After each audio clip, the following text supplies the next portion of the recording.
This one is actually really going to be a quick one. I know I say that sometimes, but this time, yeah, it's going to go by pretty quick. What I wanted to address was the Richardson Hitchens fight, along with Valdez Navarrete too. Um, Now, unfortunately, I caught bits and pieces of the Navarrete Valdez fight, so I have to go back and really just kind of scout that thoroughly. I don't want to just give you a bunch of BS that I've seen on highlight clips. If I'm gonna do something like that, then I need to at least make sure that you know I at least have some idea of what really went on in that fight, because some of those highlight packages are not flattering to the fighters that actually participate, much like the Richardson Hitchens highlight package. The real fight basically was Richardson Hitchens having pretty much a good amount of control most of the fight. There were, of course, were some rounds. I think primarily like in uh, if you want to give Pyro 5, you can. Um, he did catch him on, and then there was I think what was it, 7 or 8, where he stumbled Hitchinson back. But of course, Hitchens had like had the fight pretty much under control. That whole well, I don't want to say that whole round, obviously, but for majority of round, Hitchens had him under control with movement and a good jab that Pyro just couldn't help but walk into, quite literally. And then I would have liked to have seen him go to the body more. When I'm saying him, I'm talking about Hitchens, of course. I would have liked to have seen him go into the body a little bit more, to just try to make it simple and plain. No matter where you go, this jab is actually just going to follow you, high or low. Um, and I think for the most part, when he actually just wanted to try to throw the hooks to the body and then to the head, Hitchens did a good job of executing that as well. Um, for the judge that actually got the fight 117 to 111, I just kind of wonder what fight they were looking at. Um, yeah, very confusing. Oh, hello. Hey, what's happening? So, basically, um, again, Hitchens had control of the majority of the fight. It is not very easy to jab a southpaw because their stance just basically makes them offline for it. Naturally, you have to make sure that you have your outside foot, excuse me, I'm sorry, your lead foot on the outside of their foot, just to actually gain some sort of control or advantage. If that doesn't happen, then of course you go right into their left hand, which is supposed to be their strong hand, and you also set yourself up more importantly for right hooks that you're probably not going to generally see coming because you're lined up on the inside of that particular fighter. Um, but yeah, for the most part, I think that Hitchens did a really good job just controlling the fight and then making and then just kind of nullifying Pyro's attack. So congratulations to Richardson Hitchens on a well-deserved victory in Puerto Rico yesterday. Now, w- on to my Pittsburgh Steelers. My Steelers actually put on a pretty good performance today. Um, wasn't as quite of a scoring spectacle as I thought it was going to be, but nonetheless, since it was kind of a defensive struggle in the first half of the game, to see them just kind of open up in the second half and then be able to take advantage of opportunities was really great. There's still there's still lots of things to work on. particularly not being so predictable on first down or be predictable with our personnel packages. If my Steelers offense is lining up with two or possibly three tight ends on first down, I think everybody in the stadium knows that it's going to be a run, and that has to change in order for us to be a real competitor. Arthur Smith has done overall a good job of being able to um, blend in plays to game flow, and be able to help situationally. And then, sometimes there are some plays that he'll throw in there that's a little bit out of the norm. But just like Russ running read options, or zone read, excuse me, I'm sorry. Um, where he's actually the one that either hands the ball off or pulls it out, and then he takes off. That did work. It was effective. It wasn't. It wasn't. It wasn't blowing the doors off the defense, but it was actually effective in in the two cases that I remember us using it.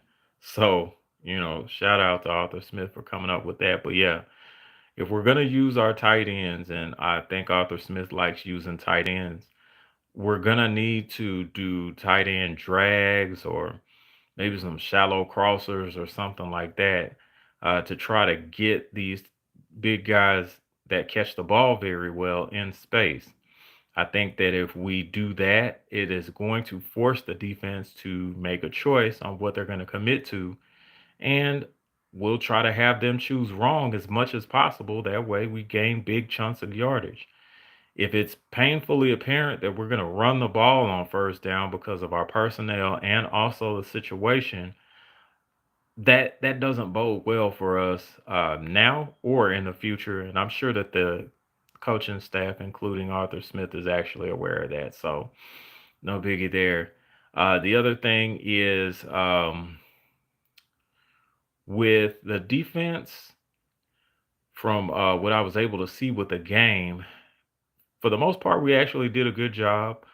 Um, I do still have a few issues with communication, especially on the Jerry Judy touchdown. Um, Obviously, the coverage was blown because of a communication issue.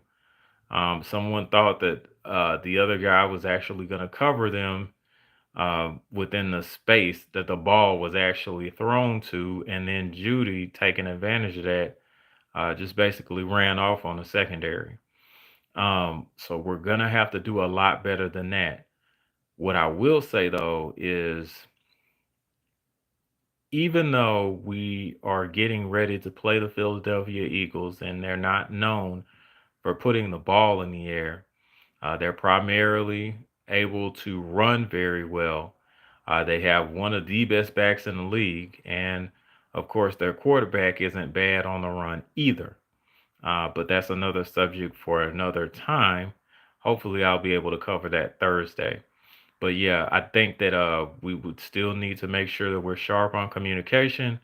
Um, excuse me, in regards to who's assigned to what area or what person, all the way. And then for the runs that we pretty much got gashed on, I will give the benefit of the doubt on those, um, because I think we were up by like 20 at the time that Nick Chubb ripped off that run. Still no excuse for it. I think that it is vitally important, regardless of whatever the situation appears to be on the scoreboard. We need to make sure that we attack our assignments with the same ferocity that we did uh, when we were attempting to gain a lead like that. So, in other words, we just got to we got to keep going hard the way that pause. We got to keep going hard the way that we have been the whole game, and not take plays off. Taking plays off obviously cost us, and then we need to make sure that we actually do better in that particular aspect. Very important to stop the run this coming week, as well, because That Eagles offense is known for running the ball very well. And I think that if you make or force Jalen Hurts to put the team on his shoulders, that would probably work in our favor. I just got through watching the Kansas City San Diego Chargers game.